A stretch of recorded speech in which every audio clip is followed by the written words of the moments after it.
Clive and Andrew, how are you both keeping today? I'm good, Very good. You're good. Happy to hear it.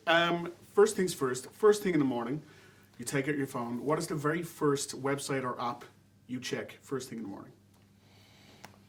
BBC Sports Football. I knew you were going to say that. Cause It's true. I felt it was going to be that. See how Liverpool's going to do. Read the news of the day and the gossip. Right. And Andrew? I just check my email. Let's check your email straight. Yeah. What is your favourite sci-fi movie from the last, let's say the last 10 years? I like Blade Runner, the new version of recent Blade one, Runner. Yeah. Well, I've done a couple in the last 10 years. You have? And I like both the directors. Okay. But I did Valerian with Luc Besson and I did Children of Men with Alfonso Cuarón. So I'm going to say them just to support those films. No bias whatsoever. It's just the fact that you're in them. So in 10 years, you'll say the same about this? Yeah. Oh, yeah. Okay, good.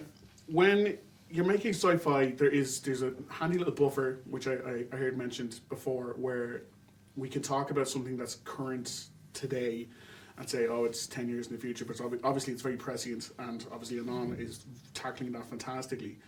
Andrew, when it comes to writing and directing something like this, how difficult is it to not throw too many futuristic curveballs in there? Because I think we're still all waiting on like jetpacks and flying cars and stuff. And we've had those in movies since the 70s, and we still haven't got them. But we're still, but movies like this, because they're so current, how difficult is it to get that balance right? Yeah, I had when I was making Gattaca, we had a rule. There was no hover scooters, no epaulets.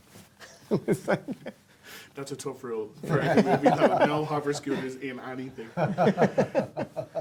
How much has technology changed filmmaking since you've begun it? Since you got, like, as an actor even, and as a director as well, how has technology improved, or do you feel maybe taken away from filmmaking from behind the scenes? When you make a digital film, as opposed to film, you remember when you made a film with film, and you had to reload. Reloading was actually a great gift, because with digital, the temptation is just to keep shooting and shooting and shooting, and you're not quite sure what's working and what's not. But when you reload, you have time to think, and that's a great gift. And so I kind of miss film even from that kind of banal example. And for yourself, Clive, have you noticed any major changes as an actor the more technology has developed? Yeah, only that, you know, that now they're, because everyone's seeing everything as you're doing it all the time, and like Andrew says, you can shoot more, and everybody's viewing it as you're shooting, and there's more voices involved. I think that's a big shift. It's a bit like doing photo shoots. There used to be a time where the photographer called it. The photographer would take pictures and then go, yeah, we've got it. I know what you're after, and I've got it.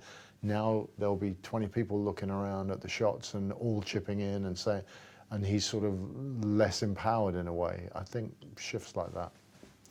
And final question, I have come over from Ireland, Clive, and I will be lynched if I go back home and don't ask you, what was it like when you were filming King Arthur over there a few years ago? Do you have any prescient memories in your mind of how much fun you had? Oh, it was an amazing time, yeah. We shot in Dublin in the countryside outside, and I was there for months. I had a great time, and I still have a great love of Guinness. Good. Good. Well, you know, there's always an open invitation as well for coming over and getting another point in you, because it's well deserved. Clive, Andrew, thank you so much. Cheers, thank you. She won't leave me alone. Can't hide. She knows where I am. This is a nightmare. We can't control what we can't see. It's not that I have something to hide. I have nothing I want you to see.